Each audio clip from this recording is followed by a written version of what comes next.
Vote দিতে গেছি, vote দেওয়ার পরে উনি বলতেছে যে একজন বলতেছে যে ওনার ভোট হয়ে গেছে, আরেক পক্ষ বলতেছে যে ওনার ভোট হয় নাই। পরে বলা ওনার হাতে কালি চেক করো, ওনার হাতে মাত্র আমি কালি দিয়েছি, ওনার ভোট হয় নাই। মানে এক পক্ষ বলতেছে যে উনি আপত্তিকর, ভোট দিতে পারবে, কোনো সমস্যা নাই। আপনি কি ভোট দিতে চান? আমি বলছি হ্যাঁ, আমি অবশ্যই আমি ভোট দিই, আমি ভোট দিব না। পরে উনি বলতেছে আচ্ছা ঠিক আছে আপনি ভোট দেন। পরে বলতেছে এই ব্যালট পেপারটা আমাকে কাগজটা জমা দিতে দেয়নি ব্যালটের ভিতরে, ওনারা পার্সোনালি ভাবে রাখছে। বলতেছে আপনি ভোট হয়ে গেছে, আপনি চলে যান, এই বিষয়টা আমরা পরে দেখবো। আমি তো বিষয়টা বুঝলাম না, আপনি বোঝার দরকার নেই, আমরা বুঝলে হইব। আমার ভোট নাকি আগেই হয়ে গেছে, অথচ আমি ভোট দিতে আমি জিজ্ঞাসা করছি, ওনারা বলছে যে আচ্ছা আপনি চলে যান, আমরা বিষয়টা পরে দেখবো। এটা কে বলছে কথা? ভিতরে অফিসাররা বলছে।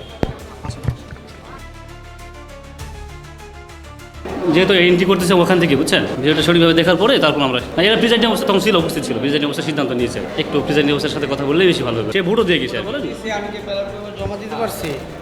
আপনি ভোট দিয়েছেন, ব্যালট পেপারে না জমা দিতে পারিনি। এই ভোটের মানে কি?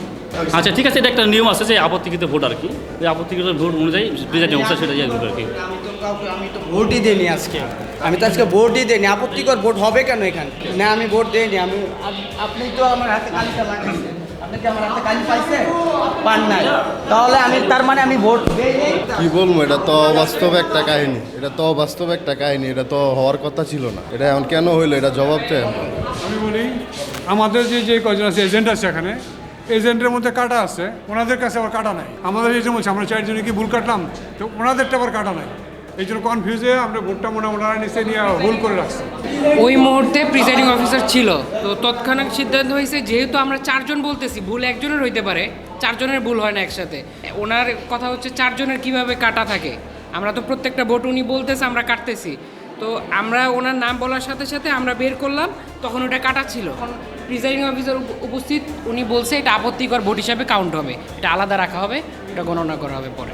না এটা হয়েছে যে উনি ভোট দিতে আসছে, আমরা দেখলাম যে যারা এজেন্ট আছে তাদের এখানে দাগ দেওয়া, পোলিং অফিসার বা সহকারী প্রিজাইডিং, তাদের লিস্টে তার দাগ দেওয়া ছিল না। ওই ভোটটা আমি তো অ্যাকসেপ্ট করছি তো না। এই ক্ষেত্রে আমাদের একটা নিয়ম আছে, যদি নির্বাচন কমিশনের নিয়ম হলে যদি এই ধরনের আপত্তিকৃত কোনো ভোট হয়, সেই ভোটটা গ্রহণ করার পরে সেটা আলাদা বাক্সে খামে রাখতে হবে।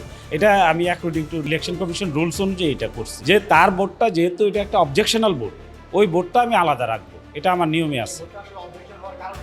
অবজেকশন হওয়ার কারণ হলো যে এজেন্ট যারা ছিল তাদের এখানে দাগ দেওয়া, আর উনি আসলে ভোট দিচ্ছে না, ওরা বলতেছে ভোট দিয়ে গেছে, কিন্তু আমার এখানে যে লিস্ট ওই অনুযায়ী তো সে ভোট দেয় নাই। না, আমার এখানে জাল ভোটের ব্যাপার না, এটা হয়তো বা তাদের দাগ দেওয়াতে, বা এখানে শুনেন এখানে তো 3000 ভোটার এবং একটা জাতীয় নির্বাচন, এখানে বিভিন্ন ধরনের ভোট আসে। এতগুলা ভোটারের মধ্যে দু একটা ভোটে বা দু একটা আপনার ভোটারের আইসা একটু ঝামেলা হবে, এটা স্বাভাবিক, এটা আমি মনে করি বিচ্ছিন্ন ঘটনা। সেইটাও আমার আপত্তি দিছে, কিন্তু আমি নিয়ম অনুযায়ী তার ভোটটা অ্যাকসেপ্ট করে এটা আলাদা রাখছি, কারণ ওটাকে আমরা বলি আপত্তিকৃত ভোট। মানে এই ক্ষেত্রে আমার আইনের কোনো ব্যত্যয়ই নাই, এবং সে ভোট দিতে পারছে, তার ভোটাধিকারের কোনো এখানে হয় নাই, কাউন্ট হবে তারটা। আমি বলি আপনি তো জানেন কমিশন থেকে নির্দেশন এরকম, যেই ভোটটা আপত্তিকৃত সেই ভোটটাকে আমার আলাদা ব্যালটে আলাদা রাখতে হবে।